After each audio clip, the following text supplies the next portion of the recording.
Oh, hello. I've been playing Magic the Gathering since 1994, and I love this game. I love these cards, though there certainly are a lot of them. Over 27,000 of them, in fact. And most of them are really brilliant, awesome designs. But not all of them.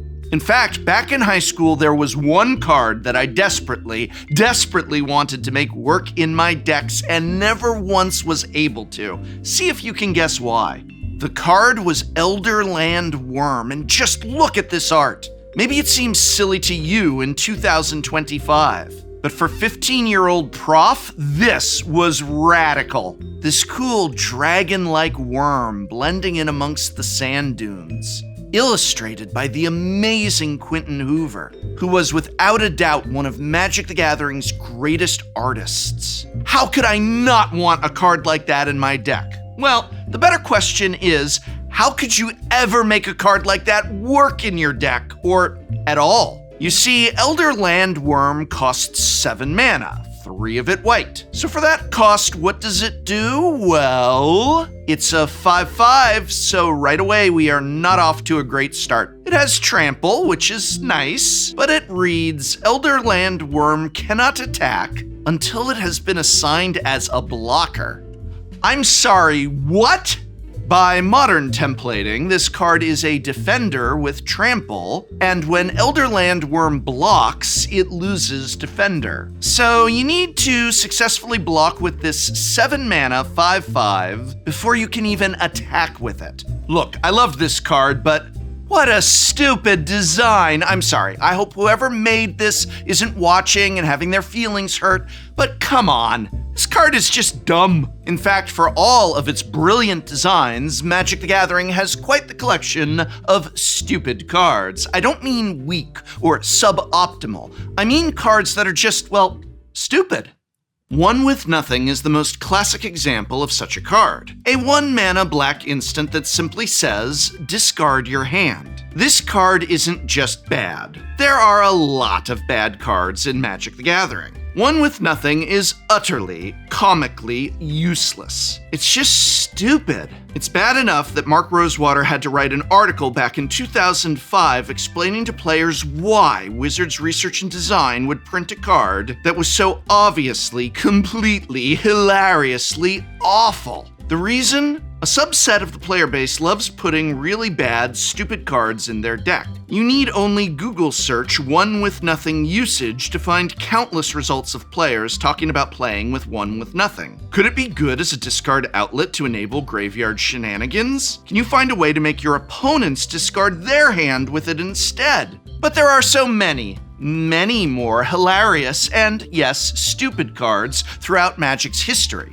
In this video, I want to highlight some of my favorite stupid Magic cards. And I hope you don't see this as a negative video, because it's not really. It's more like looking at your favorite old TV show and giggling about the cheesy old special effects. Look, I love Doctor Who, but some of those episodes from the 70s, you could all but see the string the TARDIS was hanging from as it traveled through space. But that doesn't mean I don't love those goofy old episodes. In fact, there's something hilariously charming about some of these stupid card designs. So presented here are some, but far from all, of the stupidest Magic the Gathering cards ever designed. Presented with equal parts love and, yes, absolute exasperation over just what was R&D thinking.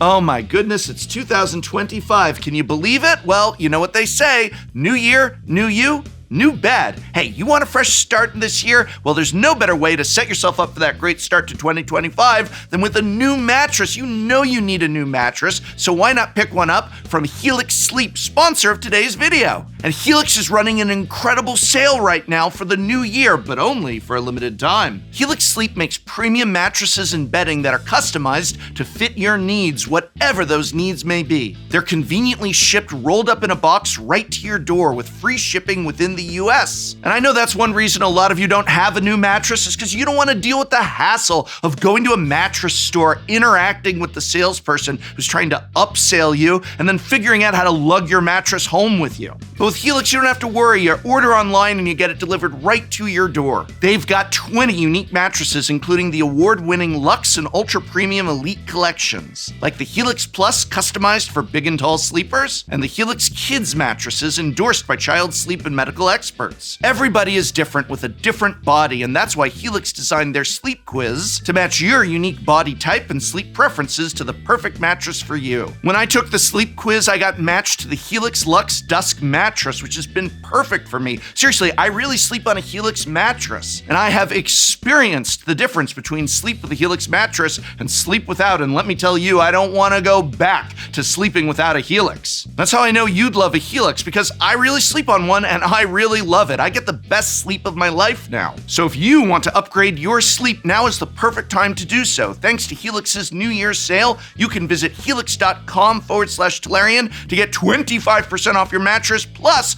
2 free pillows. That's helixsleep.com/Tolarian. Thank you, Helix Sleep, for sponsoring this video. And for, the best night's sleep I ever get, thanks to my Helix mattress. Hope you get one too. All right, let's talk stupid Magic cards. I want to begin with an honorable mention for one of the worst graveyard hate cards in all Magic the Gathering history: Selfless Exorcist. Selfless Exorcist is from the 2002 set Judgment. It's a 3/4 human cleric for 3 generic and 2 white mana. 5 mana for a 3/4? Well, that must have a great ability, right? Right? Wrong. You can tap Selfless Exorcist to exile a creature card from a graveyard, and that card deals damage equal to its power to Selfless Exorcist. So you spend 5 mana, you get a 3/4 that can't do anything until you untap, and then when you do untap, you can only exile creatures, and only 1 per turn. And that creature better not have 4 power, otherwise the Exorcist will die in the process of exorcising. Though I guess if he's selfless, he probably doesn't mind the sacrifice. Still, if you're wanting to exorcise something with 4 power or more, might I recommend the actual card Exorcise? Less selfless, yes, but again, much less stupid. This was a classic kind of card printed back in the day, an expensive creature with a mediocre stat line and an ability that is simply not worth the investment. Magic the Gathering is filled with such cards, but Selfless Exorcist is just one of my favorites. It's so dumb and so funny that the card it exiles deals damage back to him. It would be bad even without that clause. He's out here fighting demons long deceased, one at a time, and hopefully not too big, so you can, I guess, keep playing Magic next to him. I just don't understand its purpose. In Selfless Exorcist's defense, Graveyard Hate was a lot weaker back in the days of Judgment. This was 4 years before Leyline of the Void was printed in Guild Pack and set the standard for Graveyard Hate in Magic the Gathering for the rest of time. But Tormod's Crypt has existed since the Dark and Planar Void, the card Leyline of the Void is based on. That was printed in Urza's Saga 4 years before Judgment, so I think it is fair to say Selfless Exorcist was a dud, even by Judgment era Magic standards. But if you think that's stupid, wait until you see what's up next. Conservator, a 4-mana colorless artifact from Alpha, is a mind-bogglingly stupid, expensive way to protect yourself from only a couple damage. And again, this is from Alpha. Conservator has one very simple, very bad, very stupid ability. Pay 3 mana, tap it, prevent the next 2 damage dealt to you this turn. So hang on, someone shocks you and you want to prevent 2 damage, so you've had to spend 7 mana, 4 for the initial investment and then an additional 3 to activate Conservator? 7 mana to prevent 2 damage? I remind you, this card is from Alpha, the power level broken set that was home to such greats as Time Walk, Black Lotus, the Moxes, Ancestral Recall. Cards broken like none other in Magic's history. Cards that made Magic history with their power. But yeah, there's also Conservator. 7 mana, prevent 2 damage. Why did this card exist? What's the point of it? What could it possibly be? Okay, wait, let's try and reason this out. It was printed in alpha, right? It prevents 2 damage. So what do we need to save ourselves in terms of 2 damage from an alpha? Oh my gosh, it's a hard counter to Hypnotic Spectre.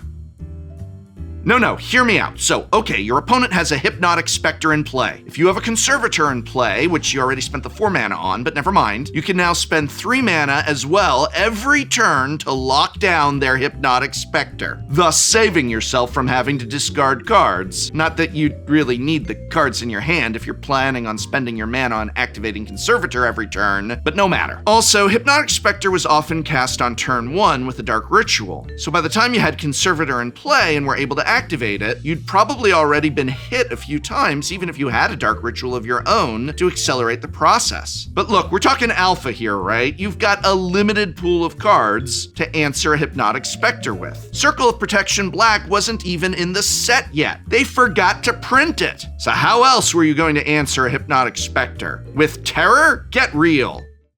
All right, let's move into modern legality for a moment, shall we? Tell me, what's better than spending 6 mana on a 0/6? How about spending 6 mana on a 0/6 over and over and over again? Zephyr Spirit, a 0/6 spirit for 5 generic and a blue mana. Wow, 6 toughness, all right. At least we know it's a great blocker, but whenever it blocks, you have to return it to your hand? And of course, even though it's a blue spirit creature, it doesn't have flying? I guess that would be too good. Let's get real. This card would be bad if it cost half as much mana. Honestly, it wouldn't be that good if it only cost 1 mana. Having to spend mana over and over again to keep this in play and have it do anything is a terrible downside to include on any card, let alone a 6 mana card. Why does it cost 6? What was the point of printing this card? All right, imagine you're playing against your blue opponent. You've got some creatures in play, putting on some pressure. Your opponent takes their 6th turn. They play another island. They start tapping all their mana. Oh God, what could it be? What are they bringing out for 6 mana? Boom, Zephyr Spirit enters the stack. The only thing funnier than someone casting a Zephyr Spirit is that same person casting the same Zephyr Spirit turn after turn after turn. I wonder what the most number of Zephyr Spirits put on the stack in a game of Magic has been. Probably 0, because I don't think anyone ever actually played this card. Reading this card just makes me think of Lucille Bluth. I mean, it's a 0/6 blocker that you have to recast every turn, Michael. What could it cost? 6 mana? Next up, we have the cheapest card on this list. I don't mean financially, they're all pretty cheap, but this one is a 1 mana card selection spell, at least by the very strictest of definitions. You like cantrips, kids? Well, you're out of luck. This is not one of them.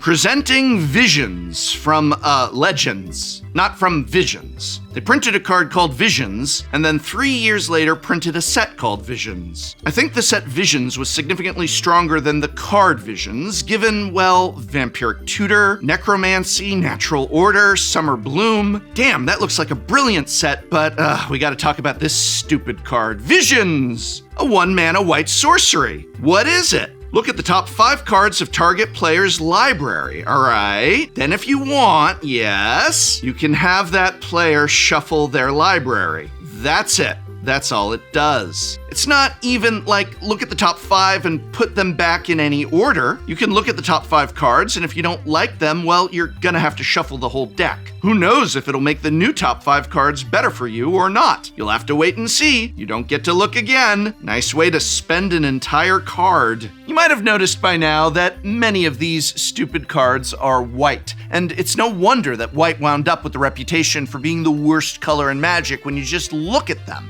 It took a while for Wizards of the Coast to realize that you could actually print good white cards like Farewell, Caretaker's Talent, and Overlord of the Mistmoors. There have been a lot of cards with the word Visions printed throughout Magic's history. From Serum Visions, to Visions of Beyond, to Fevered Visions, and even Spiteful Visions. A lot of cantrips and a lot of card draw punishers, I guess. There's even the Visions of Blank cycle from Midnight Hunt Commander. I feel quite comfortable saying that out of all of the cards with the word Visions in the name, the OG Visions is by far the stupidest. This card reminds reminds me of the flavor text of Null Rod. It does nothing. All right, we're on to the last 2 cards on our list. Is there a stupid card you've been waiting to hear us talk about? I think I can top even that. Actually, number 2 is the only card I've selected that has legitimately powerful applications. That's not me joking, by the way, or memeing, as you kids say. It's actually a good card, but only in a very specific set of circumstances. A set of circumstances so narrow, with a payoff so extreme, the card ends up being just ridiculous.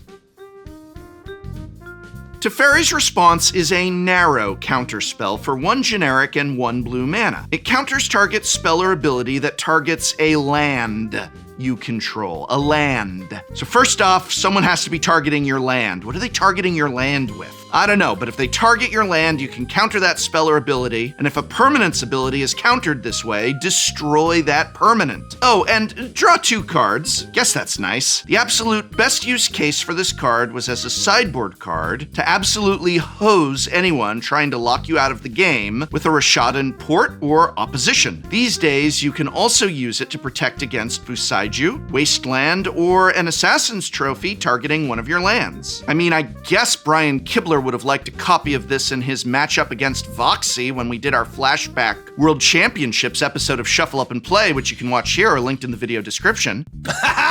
Big brain play! Please. Very good. Tap that land for me? Wow.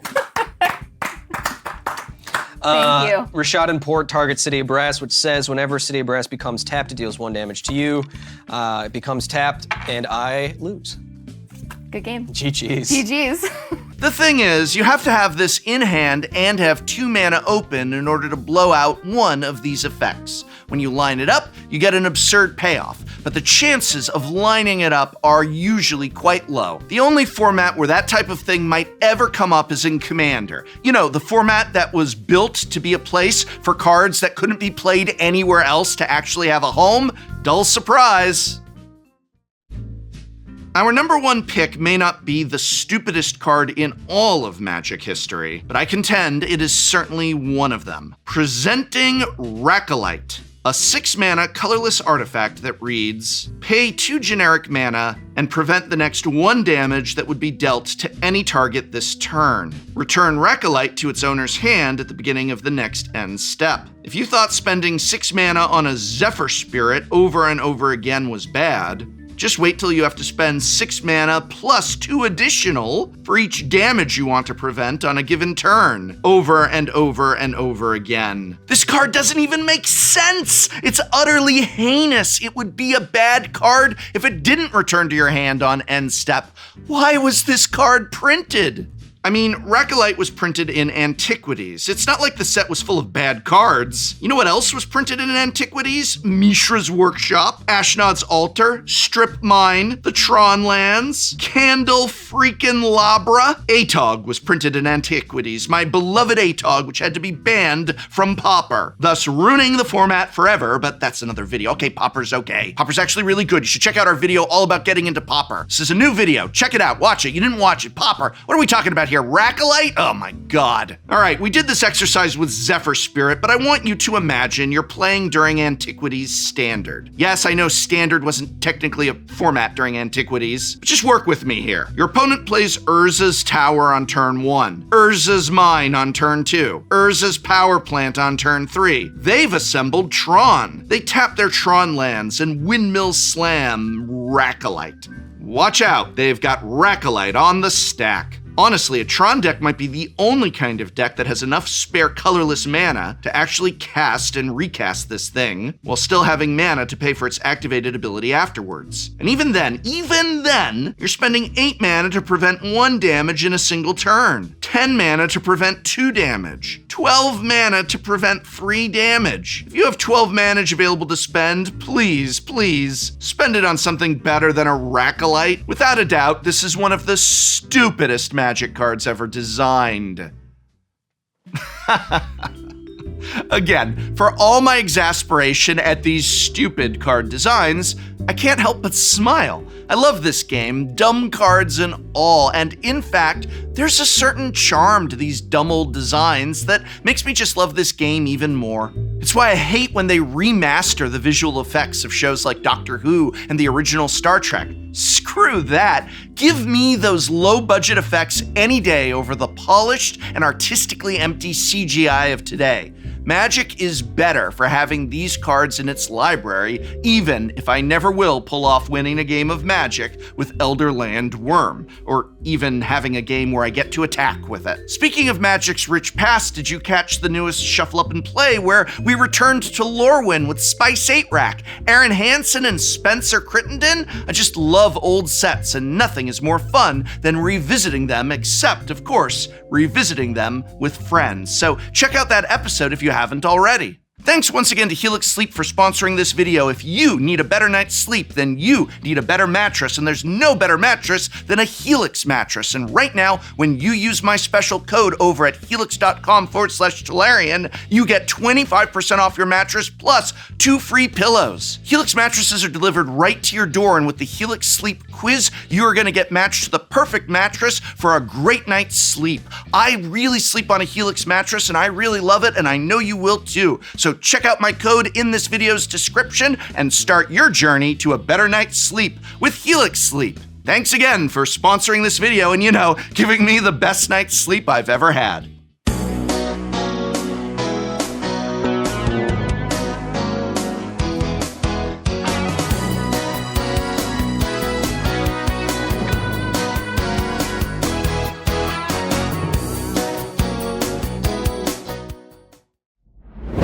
Next time on Shuffle Up and Play. Today, baseball legend. Is it fair to call you a legend? Baseball lover. That lived his childhood dream. I made a couple All-Star games, won a couple World Series, played for 14 years. And now you're going to get to play Commander. We made your Commander as you, using some of your baseball card art. Look at that. I am gonna swing this 2 cow at you. 2 cow, 2 furious. It's about milk. How much damage is that? Oh, I think there's something very bad coming our way. We're on the same team, trust me. How do you If she can shuffle it, you can shuffle it. I am taking off my jacket. It's getting hot in here. All right, let's do it. My dreams have been crushed. I'm sweating.